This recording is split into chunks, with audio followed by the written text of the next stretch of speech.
করে আজকে তিনি আসছেন, সেই হুজুরের সামনে ওয়াদা করতে হবে আমাদের। হুজুরের আজকের মজলিস থেকে আমাদের ওয়াদা করতে হবে, আমরা যুবক আমাদের শরীরের কাছে রক্ত দেব, তবে আমাদের এই বাংলাদেশে ইসলাম কায়েম করে ছাড়বো। কথা ঠিক কিনা?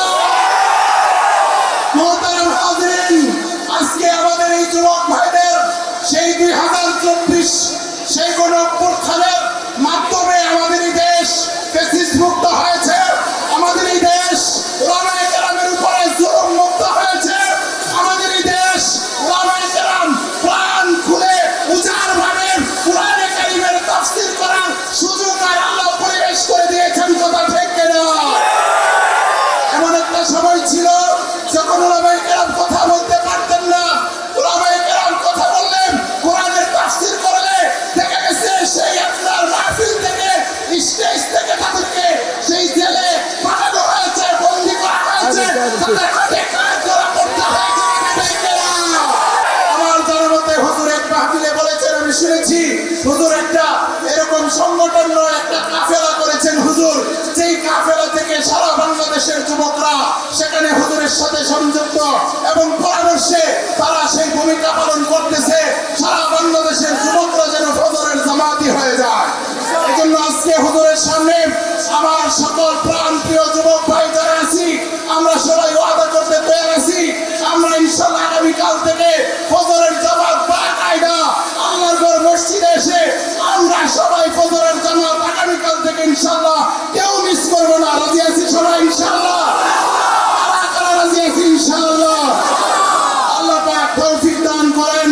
শেষ একটা কথা বলে শেষ করছি মুহতারাম হাজিরিন, আসতেছে আগামী 31শে ডিসেম্বর সেই 31st নাইট ডে, যেই 31st নাইট ডে কে কেন্দ্র করে শত শত নয় হাজার হাজার লক্ষ লক্ষ যুবক আর যুবতী তাদের চরিত্র হরণ করে। কথা ঠিক কিনা? সুতরাং আজকে সেই হুজুরের সামনে আমাদের ওয়াদা করবো, আমরা নিয়ত করবো, অন্তত আমাদের এই পলাশের আমাদের যত যুবক ভাইয়েরা আছি এবং যত যুবতীরা যাদের কর্মকুহরে আজকের আওয়াজ পৌঁছাচ্ছে, আসলে আমরা সকলে মিলে ওয়াদা করি 31st নাইট ডে এটা কোনোদিন মুসলমানদের উৎসব হতে পারে না, এটা বিজাতিদের উৎসব, এটা বেহায়া উৎসব, এটা ইমান চরিত্র নষ্ট করার উৎসব। কথা ঠিক কিনা? এই জন্য আসুন আমরা 31st নাইট ডে কে না বলি। রাজি আছি সবাই ইনশাআল্লাহ? 31st নাইট ডে কে না বলবো, আমরা যুবক আমরা মুসলমান, এটা আমাদের উৎসব হতে পারে না, বরং আমরা আমাদের অভিভাবক আমরা যারা আছি আসুন সকলে মিলে ওয়াদা করি আমাদের ছেলে মেয়েদেরকে এই 31st নাইট ডে থেকে আমরা বিরত থাকবো এবং তাদেরকে রাখবো, অন্তত এই দিন তাদেরকে ঘোরা করার জন্য আমরা কেউ সুযোগ করে দিব না। রাজি আছি সবাই ইনশাআল্লাহ? যারা যারা রাজি আছি তো আপনারা দেখেন, আল্লাহকে দেখান, আল্লাহ তাআলা তৌফিক দান করেন। আল্লাহ